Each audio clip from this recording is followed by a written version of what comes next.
নমস্কাৰ দেশৰ সদ্যপ্ৰাক্তন মুখ্য ন্যায়াধীশ ডিৱাই চন্দ্ৰচূড়ৰ শেহতীয়া এটা মন্তব্য চৰ্চিত হৈ পৰিছে এটা সংবাদ মাধ্যমত দিয়া সাক্ষাৎকাৰত তেওঁ কয় একাংশ লোকে ন্যায়পালিকাৰ কান্ধত বন্দুক থৈ গুলি চলাব বিচাৰিছে কিন্তু প্ৰশ্ন হৈছে কোনে একাংশ লোক কিছুদিন পূৰ্বে লোকসভাৰ বিৰোধী দলপতি ৰাহুল গান্ধীয়ে আদালতৰ কামকাজক লৈ আপত্তি দৰ্শাইছিল তেওঁ কৈছিল ন্যায়পালিকাৰ কামো এতিয়া বিৰোধীয়ে কৰিবলগীয়া হৈছে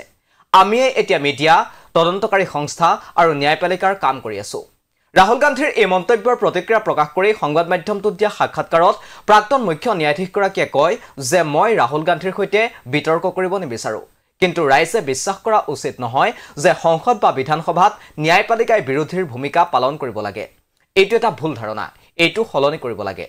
আনফালে মুখ্য ন্যায়াধীশগৰাকীয়ে সঞ্জয় ৰাউতৰ এটা মন্তব্য সন্দৰ্ভতো প্ৰতিক্ৰিয়া প্ৰকাশ কৰে সঞ্জয় ৰাউতে অভিযোগ উত্থাপন কৰিছিল যে ডিৱাই চন্দ্ৰচূড়ে দল সলনি কৰা নেতাৰ মনৰ পৰা আইনৰ ভয় নাইকিয়া কৰি পেলালে দল সলনি কৰা নেতাৰ বিধায়ক পদ খাৰিজ কৰা সন্দৰ্ভত সিদ্ধান্ত গ্ৰহণ নকৰি দল সলনিৰ বাবে দুৱাৰ খিৰিকী খুলি ৰাখিলে এই সন্দৰ্ভত প্ৰতিক্ৰিয়া প্ৰকাশ কৰি ডিৱাই চন্দ্ৰচূড়ে কয় কোনটো গোচৰৰ শুনানি উচ্চতম ন্যায়ালয়ে ল'ব লাগে সেইটো কোনো পক্ষই সিদ্ধান্ত ল'ব নোৱাৰে এনে প্ৰশ্নৰ উপৰিও আন বহু প্ৰশ্নৰ কাঠগড়াত থিয় হ'ল প্ৰাক্তন মুখ্য ন্যায়াধীশ ডিৱাই চন্দ্ৰচূড় মুখ্য ন্যায়াধীশ হৈ থকা অৱস্থাত ডিৱাই চন্দ্ৰচূড়ৰ ঘৰলৈ গণেশ চতুৰ্থীত প্ৰধানমন্ত্ৰী নৰেন্দ্ৰ মোদী উপস্থিত থকাক লৈ তেওঁক প্ৰশ্ন সোধা হৈছিল কিয়নো এই বিষয়টোক লৈ সেই সন্দৰ্ভত বিৰোধীয়ে তীব্ৰ আপত্তি দৰ্শাইছিল বহুতেই তদানীন্তন মুখ্য ন্যায়াধীশগৰাকীৰ এনে কাৰ্যক লৈ সমালোচনা কৰাও দেখা গৈছিল এই প্ৰশ্নৰ উত্তৰ দি তেওঁ কয় এইটো কোনো অসাধাৰণ কথা নহয় ইয়াৰ পূৰ্বেও এজন প্ৰধানমন্ত্ৰীয়ে সামাজিক অনুষ্ঠানত ন্যায়াধীশৰ ঘৰলৈ গৈছিল আমি কৰা কামৰ ভিত্তিত আমাক মূল্যায়ন কৰা উচিত প্ৰধানমন্ত্ৰীৰ মোৰ ঘৰলৈ অহাটো সামাজিক শিষ্টাচাৰৰ বিষয়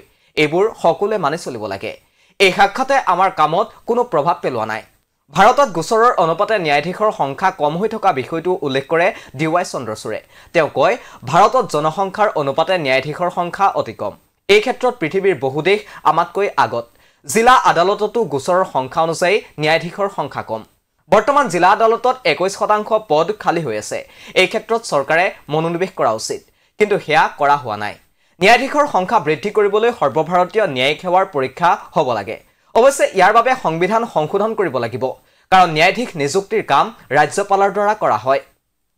ন্যায়পালিকা সমাজৰ সকলো স্তৰৰ লোকৰ বাবে বুলি উল্লেখ কৰি ডিৱাই চন্দ্ৰচূড়ে কয় উচ্চতম ন্যায়ালয় কেৱল ধনী মানুহৰ বাবে নহয় ইয়াত দুখীয়াৰ সমস্যাৰ বিষয়েও আলোচনা কৰা হৈছে উচ্চতম ন্যায়ালয়ত ইখনৰ পিছত সিখন বিচাৰপীঠে সৰু সৰু মানুহৰ জামিন আবেদনৰ শুনানি গ্ৰহণ কৰে যোৱা দুবছৰত যেতিয়া মই উচ্চতম ন্যায়ালয়ৰ ন্যায়াধীশ আছিলো তেতিয়া 21000 জামিন আবেদন দাখিল কৰা হৈছিল এইবোৰ সাধাৰণ নাগৰিকৰ জামিন আবেদন আমি 21358খন জামিন আবেদন নিষ্পত্তি কৰিছো দাখিল কৰা আবেদনতকৈ অধিক আবেদন নিষ্পত্তি কৰা হৈছে ডিৱাই চন্দ্ৰচূড়ক লগতে এই প্ৰশ্ন কৰা হৈছিল যে যদি নিৰীহ লোকক দীৰ্ঘদিনলৈ জামিন দিয়া নহয় তেন্তে এই সন্দৰ্ভত আপুনি কি ক'ব তেওঁ এই প্ৰশ্নৰ উত্তৰত কয় আজিকালি জিলা আদালতবোৰে সহজে জামিন দিয়া নাই যদি জিলা ন্যায়াধীশে ভাবে যে যিকোনো ক্ষেত্ৰত তেওঁ জামিন মঞ্জুৰ কৰিলে হেয়া হেঁচাত বা প্ৰভাৱত জামিন দিয়াৰ অভিযোগ উত্থাপন হ'ব পাৰে উচ্চতম ন্যায়ালয়ৰ ন্যায়াধীশক সুৰক্ষা দিয়াৰ বাবে যেনেকৈ নিয়ম প্ৰণয়ন কৰা হৈছে ঠিক একেদৰে জিলা আদালতৰ ন্যায়াধীশকো সুৰক্ষা দিয়া উচিত ইয়াৰ দ্বাৰা এই সমস্যাৰ সমাধান হ'ব পাৰে